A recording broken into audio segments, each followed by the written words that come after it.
Protect your DNA. BioPQQ can promote formation of new mitochondria. Infowarsstore.com.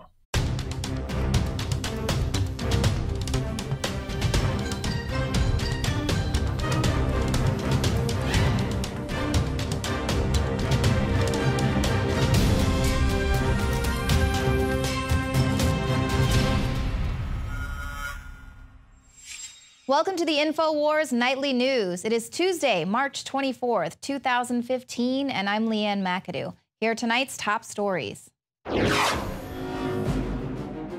Tonight, how your bank may be a part of the snitch society, and a look back at domestic military operations.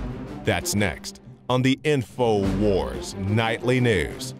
I mean, I guess gun confiscation didn't happen in Katrina either. It's all over the news that we're against the troops or we hate the military. No, we hate the military being used by the globalists. Well, it seems that we've really struck a nerve reporting on the Jade Helm 15 military exercise that's set to take place this summer. We are now being attacked on all cylinders, coming from all different sort of media outlets that are out there. If you're not familiar, the Jade Helm 15 is scheduled to take place between July 15th and September 15th across parts of Texas, California, Arizona, New Mexico. It's going to involve Green Berets, Navy SEALs, and other special ops forces. And the plan specifically details the effects that this exercise might have on local civilian populations, including increased phone calls to police regarding suspicious activity. And there's going to be increased helicopter activity at night as well. So, of course, this was all something that really concerned us. We thought we probably should go ahead and report on this since it's going to be affecting at least 7 states. Now we've got another article on Drudge Report today saying that this military training exercise could be expanded to as many as 10 states. So this is affecting a large swath of the country. But we are just conspiracy theorists. We've got Glenn Beck talking about us on his radio show, the Army Times, Stars and Stripes. Vice News put out an article today called Conspiracy Theorists Think an Army Training Exercise Will Bring Martial Law to the U.S. This Summer. Well, first of all, we did not say that. This is written in such a way that if there isn't martial law this summer, they can say, oh, see, conspiracy theorists, it's not martial law. What we're trying to point out is that anytime there is a military drill being conducted on American soil, people should be concerned. It's not normal that military helicopters are flying over civilian areas in Miami and firing rubber bullets, and the people, local civilians there, have no idea what's going on and they're afraid. And now those are the same type of exercises that are going to be being conducted in Bastrop, Texas, now in Florida, Utah, places that are listed as hostile. So that's what we're talking about. We want to know what's going on, and they're not really releasing any information until further. Now, we want to consider what our American ancestors thought about the notion of a standing army. James Madison said, the means of defense against foreign danger have been always the instruments of tyranny at home. And that is what concerns us. Now, joining me now in studio is Rob Dew.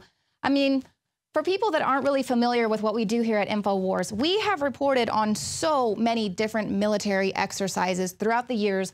Why has this one struck such a nerve? Well, just like when you look on the map and you see all the states, what we have is a lot of different pieces to make a giant puzzle, which at the end is basically FEMA detention camps and the military on the streets confiscating guns from Americans. That is what we believe is the end game. I firmly believe that. You look at all the preparations that are going on, all the acclamation. A lot of this, we're not saying martial law is going to happen, but what we are saying is that by having more military on the streets, working with civilian authorities, and then working with civilians, you're training the people in these areas to think that it's okay. Like it's normal to have troops walking around on the streets, confiscating guns like we saw in Iowa back in 2009. Like we actually saw active operations in Katrina.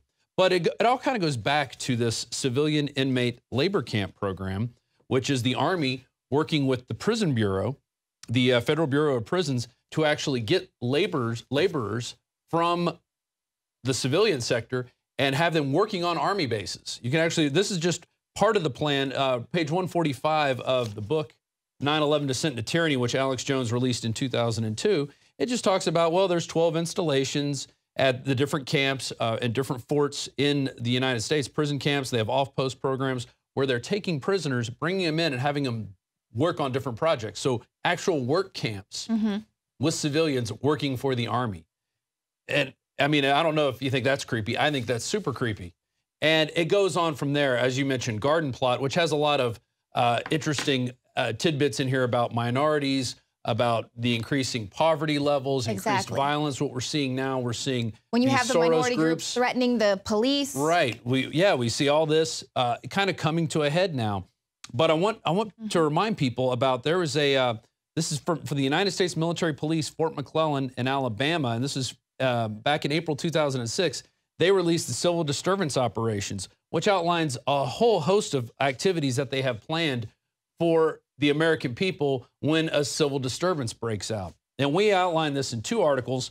Army Manual outlines plans to kill rioters, demonstrators in America, and Army Course Manual trains soldiers to confiscate constitutionally protected firearms. Now, these articles were back in 2012. This document itself came out in 2006, but we didn't learn about it until 2012. It was finally declassified. But it talks about crowd control. It mentions PSYOPs, which is funny enough. One of the Army officers contacted Joe Biggs and said, hey, we're just conducting PSYOPs. Well, this plan talks about how they line up to get rid of demonstrators, the kind of weapons they're going to use, what they do when they grab people in areas that are going to have civilian unrest, which is exactly what they're preparing in this plan here. Texas and Utah, and then there's a little enclave in Southern California that is hostile. They're considering these areas hostile. And that makes complete sense, because just a couple of years ago, there was more than 120,000 signatures on a petition to the White House to allow Texas to peaceably secede. So of course we're hostile here. We don't like the TSA groping us. Now there's even a bill to bypass the federal marijuana laws to circumvent those. So Texans really are speaking out. Utah is, from what I'm hearing from our contacts out there, Utah is a source of a lot of preppers. A lot of people, especially the Mormons, are very prepared. They know how to grow gardens. They can a lot. They are, I think, are supposed to have 2 to 2.5 years of food on hand. So there you're going to have a lot of food storage there. So maybe that's why they're being considered hostile. But there's all these plans. You got the Scouts training to fight terrorists. You've got this article, which was out of the Daily Times Herald, Guardsmen to conduct urban training in Arcadia. This was a National Guard unit that was going door to door, and they were asking about weapons dealers, arms dealers, weapons caches, and they were working with the local community there that they say adopted them, because we interviewed the actual guy, the lieutenant colonel in charge of it, and he's like, oh yeah, no, this is no big deal. This is what we do all the time. That same year, you have the National Guard at the Kentucky Derby. You've got Army the U.S. military assisting in Vancouver for the Olympics. So just the whole thing of getting the troops out on the streets. And then you go to Katrina, where we had National Guard going door to door, confiscating firearms. And in fact, I want to go to this clip that I played in a report I did about 2 weeks ago. And it's a National Guardsman. He lists where he's from and everything, and talking about the operations they did at night, where they actually went door to door and confiscated guns. It's really scary. I was with the 45th Infantry Brigade, Delta Company, 1st of the 279, 2nd Platoon, during Hurricane Katrina. I've always wanted to get a hold of you guys and kind of get the word out there for those that still have that slight hesitation in the back of their head that gun confiscation can't and won't happen here. It already has. And I was only 21 years old, just really gung-ho, really dedicated to the Army, especially to the infantry. And I did whatever I was told. Let's see, the first thing we did was we got a 3-week, a book full of 3-week-old 911 phone calls, right? And then we had to go around and answering all the phone calls. So we were like cadaver dogs for about 3 weeks. And in between them, we would run night missions. And here's the thing. A lot of people may think that they'll see this on the news, or they'll have time to get ready when the crap hits the fan or whatever. It's just, it's a truck, you know what I mean? It's a group of trucks. They pull up, they stack right on your home, as we did, and we broke entry. Yeah, we would yell out, Oklahoma Army National Guard, is anybody in need of assistance? But that's as we were booting in the door. Well, we had a couple of people resist verbally, and they got stuffed and cuffed very violently. We throw them in the back of the 5-ton or the deuce and a half or whatever, and then we take them out to the Greyhound bus station, which was the police station at the time. So that clip is a perfect example of the other huge psyop that's going on with, oh, we're not going to take your guns. Meanwhile, we're going door to door and we're going to confiscate your guns under emergency settings. Right. And what they're doing now is telling the troops, hey, we're going door to door to do wellness checks. And so that gets the troops acclimated to going door to door because they're not aware of the big plan either, which is part of our job to educate the troops out there and say, hey, look, when you're being told you're going on wellness checks into areas, you're going to be confiscating guns. Because that's what they did in Katrina. And we've even got that clip of the National Guard walking around, going door to door, street by street, and they even say, hey, I may have to shoot an American. You never know. Right. I mean, crazy stuff. They're not taking the time to say, is this a constitutional order? They are saying, I have been given orders to do this. They've been trained to follow orders, and that's right. what they're doing. Exactly. And they are allowed to disobey orders if they're unconstitutional. And they need to know that. The military needs to know that out there. But in addition to this, okay, so if you're going to launch a large operation, you need equipment. You need arms, ammunition, you need Humvees. And that's what they're doing with this whole police militarization that's going on across the country since 2006. You can see the big buildup. I've even got the graph right here. You guys can zoom in on that. 432 MRAPs, 435 other armored vehicles, 44,000 night vision pieces. You got aircraft, machine guns, magazines, the billions of bullets. Because what's going to happen is the Army will be out there providing the force, and then you'll have Homeland Security and FEMA acting as the overseers, telling people which areas they're going to go into, which areas they're going to cordon off, and then surround and contain, take everybody's firearms, and then you're under the thumb of, hey, whatever they want. Right. They can go, hey, we need to vaccinate everybody because everybody's getting sick, so now everybody needs their flu shot. Or we're going to take your food because you may have had 2 years worth of food, but we're going to take it and spread it around with everybody else. Just another weird form of socialism. And people don't understand that they have enough foresight to say, well, let's go ahead and connect with these local agencies, these local law enforcement agencies. We'll give them this military equipment. We're their friends. We're going to go out. We'll have a beer together. And then a few years down the line, when martial law takes place, they can say, oh, wow, we didn't know that it was going to get this bad. But now we're going to need you guys to go ahead and police on the local level, use that equipment that we gave you. You know, you're part of the team. And here, I mean, we've already seen local law enforcement saying with a straight face on local news, well, we need these MRAPs for veterans. Exactly. I mean, oh, yeah. They know how to build roadside mines. Yeah. And what is it? Anti-personnel mines. And this same thing happened in Nazi Germany, actually. Incidentally enough, I know we're going to go to the Nazi era, but they would fly in police officers and I guess whatever their version of the county is, officials from England into Germany before the war broke out.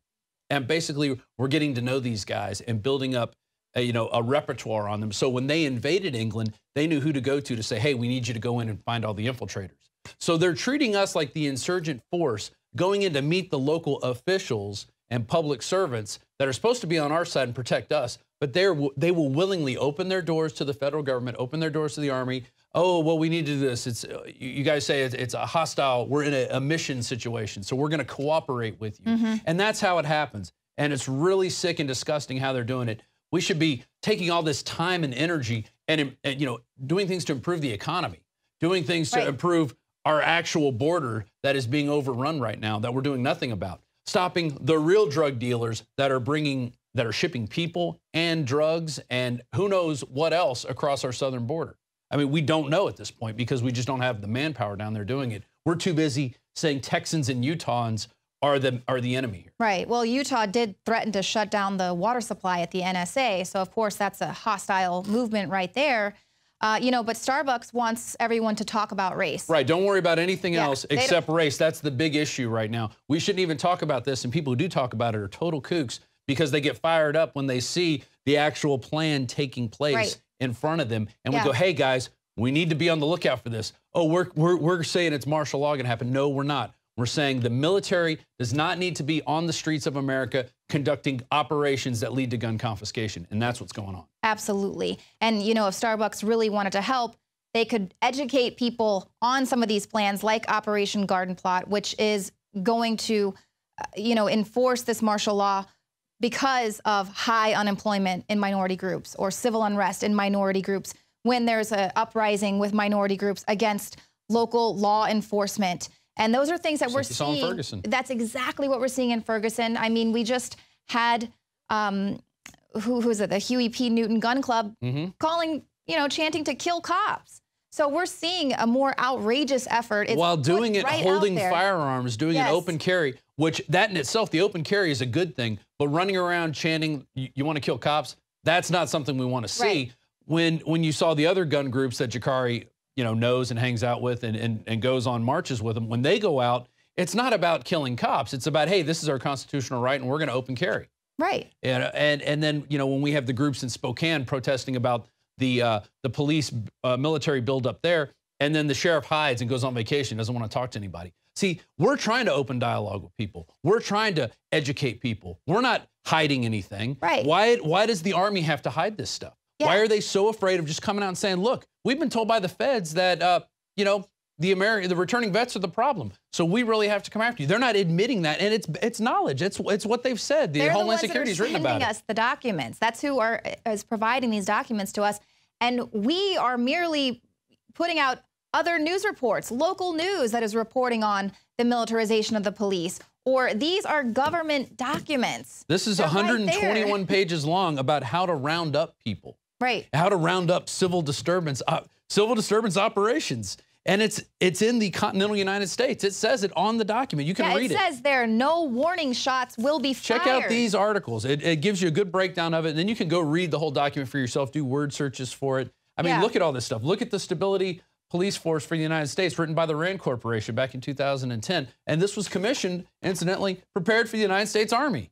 This is for a Stability Police Force for the United States, prepared for the United States Army. Do you people get it? Right. Do you get it? This is what it's for. It's for us. The Army is going to be training to come after us. Exactly. And that's another thing that's been really upset me about this. When we come back, Joe Biggs is going to be joining us in studio to kind of push back against that rhetoric that saying that this is coming from people who aren't familiar with why they would be doing these drills and training. We don't know. But you know what? We're going to get Joe Biggs in here, and I'm pretty sure he is familiar with how and why they do conduct these training exercises.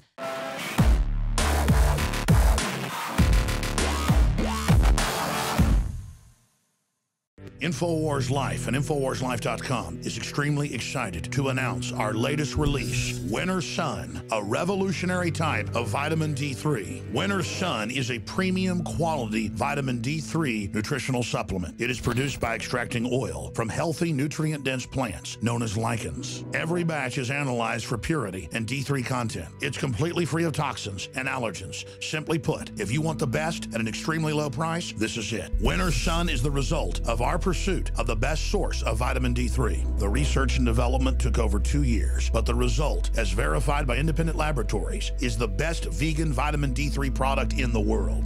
Read the facts at InfowarsLife.com about Winter Sun Vitamin D3. Not only does vitamin D3 promote a healthy mood, but vitamin D supports our memory and brain function, something the globalists are targeting. Visit Infowars.com today or call 888-253-3139.